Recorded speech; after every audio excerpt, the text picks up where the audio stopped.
Hey TikTok, hey YouTube, y'all. I had to holler at you for a minute while my grandbaby went on to sleep. Donald Trump said, with these tariffs, we're all gonna be rich.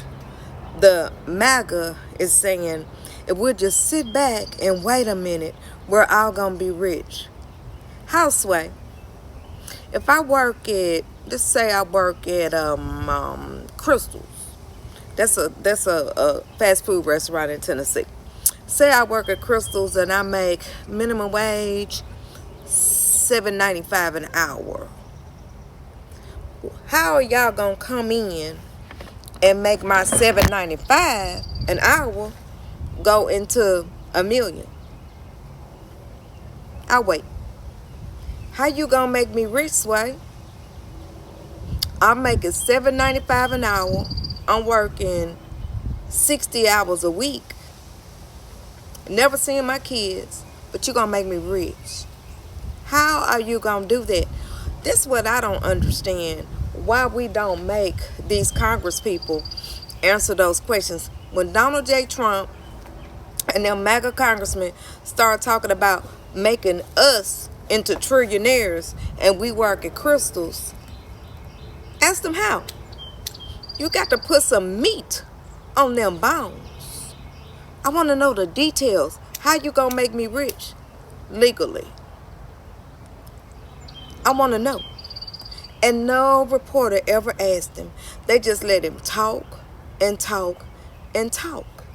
Then they were saying today that $800 million of Medicaid that he's taken away from the working poor and from sick children. 800 million with the M. Those are the cuts they found. That's the waste, fraud, and abuse. So that 800 million of waste, fraud, and abuse, he's getting ready to give that to the ICE agents.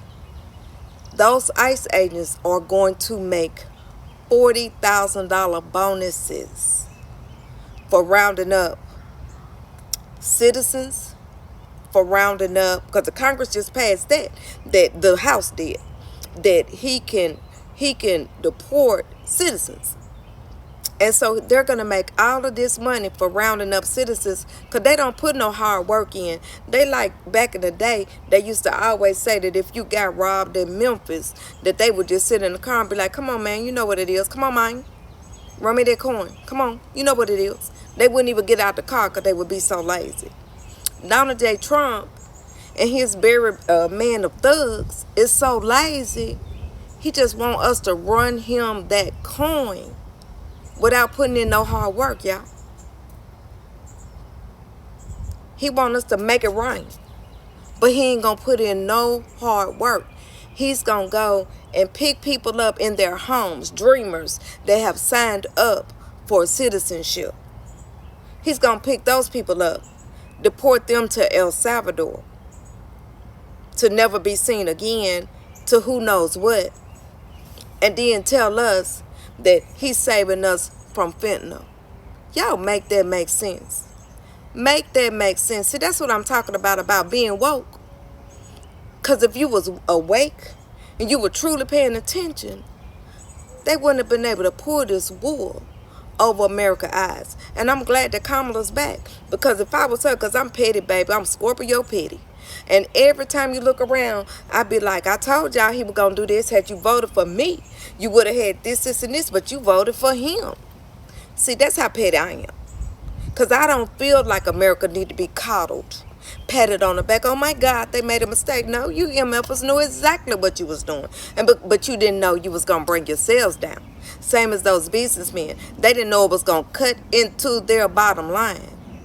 And for that, I'm loving it. I'm loving it. From an angry black woman out of Tennessee, let's get out the mud. Don't worry about cancel culture. The have-nots will defeat the haves because America was built bottom up, never top down. Keep your Fred Hampton about you, y'all. We're all in this together. Welcome to the Poor People's Revolution.